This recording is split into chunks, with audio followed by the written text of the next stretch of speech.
ہم آپ کی خدمت میں ایک سبق آموز افسانوی قصہ لے کر حاضر ہوئے ہیں۔ قصہ ہے ایک شخص کی سب سے چھوٹی بیٹی کا۔ چھوٹی بیٹی اپنے باپ کا گھر کیوں چھوڑ کر چلی گئی اور کس طرح اس کی ایک بادشاہ سے شادی ہو گئی، جاننے کے لیے ویڈیو کو آخر تک ضرور دیکھیے گا۔ ایک دفعہ کا ذکر ہے کہ ایک سوداگر تھا جس کی 3 بیٹیاں تھیں۔ اس کی تینوں بیٹیاں بے حد خوبصورت تھیں، لیکن چھوٹی والی سب سے پیاری تھی۔ اس سوداگر کو اپنی تینوں بیٹیوں سے بے انتہا پیار تھا۔ وہ بس ڈرتا تھا کہ کہیں اسے کوئی چھوڑ کر نہ چلی جائے۔ اس لیے ایک دن سوداگر نے فیصلہ کیا کہ وہ اپنی تینوں بیٹیوں سے پوچھے گا کہ وہ اس سے کتنی محبت کرتی ہیں۔ وہ یہی سوچتے ہوئے اپنی سب سے بڑی بیٹی کے پاس گیا اور پوچھا، بیٹی تم مجھ سے کتنی محبت کرتی ہو؟ بڑی بیٹی نے جواب دیا، بابا جان میں آپ سے اپنی جان سے بھی زیادہ محبت کرتی ہوں۔ باپ یہ سن کر بے حد خوش ہوا اور اپنی بیٹی کو ایک قیمتی سونے کی مالا دی۔ پھر وہ اپنی دوسری بیٹی کے پاس گیا اور اس سے بھی یہی پوچھا کہ بیٹی تم مجھ سے کتنی محبت کرتی ہو؟ دوسری بیٹی نے جواب دیا، بابا میں آپ کو اس پوری دنیا میں سب سے زیادہ چاہتی ہوں۔ باپ بیٹی کی بات سن کر خوش ہوا اور اسے بہت سی سونے کی اشرفیاں دی۔ اب سوداگر اپنی سب سے چھوٹی بیٹی کے پاس گیا، بیٹی تم مجھ سے کتنی محبت کرتی ہو؟ سب سے چھوٹی بیٹی نے جواب دیا کہ نمک کے برابر۔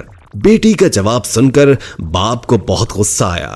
نمک تو انتہائی سستی اور معمولی چیز ہے، یہ مجھے اتنا پیار کرتی ہے؟ اور پھر سوداگر نے اسے بہت ڈانٹا اور غصے میں یہ بھی کہہ دیا کہ مجھے پتا ہے کہ تم ایک دن مجھے چھوڑ کر چلی جاؤ گی، اس لیے بہتر ہے کہ ابھی سے اس گھر سے چلی جاؤ۔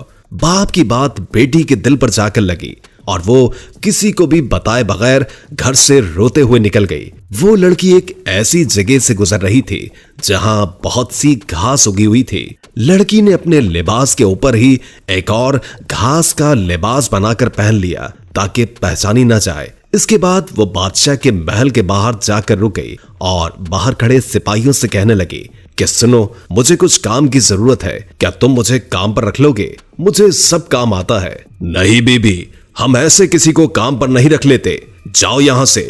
لڑکی اداس ہوئی لیکن پھر سے اصرار کرنے لگی، دیکھو مجھے کام کی بہت ضرورت ہے، میرے لائق کوئی تو کام ہوگا محل میں۔ اس سے پہلے کہ سپاہی انکار کرتا، ایک باورچی ان کے پاس آ کر کھڑا ہو گیا۔ اس نے شاید لڑکی کی بات سن لی تھی، اسے لڑکی پر بہت ترس آیا، اس لیے اس نے لڑکی کو اپنے ساتھ رکھ لیا۔ باورچی نے اسے سارے کام سمجھائے اور اسے اس کے سونے کی جگہ بھی دکھا دی جہاں اور بھی عورتیں تھیں۔ کسی کو اس لڑکی کا نام تو نہیں معلوم تھا، تو اس کا گھاس والا لباس دیکھ کر سب نے اس کا نام گھسیاری رکھ دیا۔ اگلے دن محل میں ہلچل مچی کہ بادشاہ ایک بہت بڑی تقریب کا انعقاد کر رہے ہیں، اس میں ہر کوئی شریک ہو سکتا ہے۔ تمام ملازم عورتیں اپنے آپ کو سنوارنے میں لگ گئی۔ جب تقریب کا دن آیا تو گھسیاری نے جانے سے انکار کر دیا اور کہا کہ اس کی طبیعت ٹھیک نہیں ہے، اور پھر سب اسے آرام کا کہہ کر چلے گئے۔ کچھ ہی دیر کے بعد گھسیاری اٹھی، اپنا گھاس والا لباس اتارا اور ایک خوبصورت سی پوشاک پہن لی جو وہ اپنے ساتھ لائی تھی، اور پھر اس تقریب میں چلی گئی۔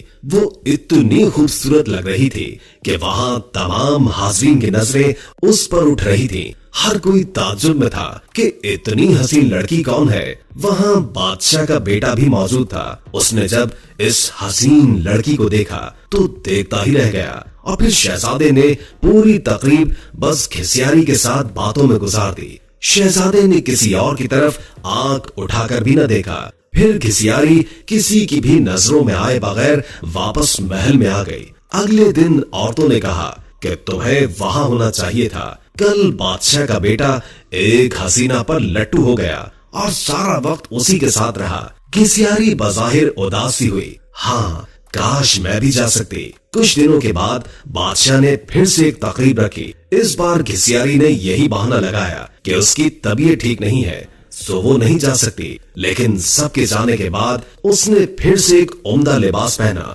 اور تقریب میں چلی گئی۔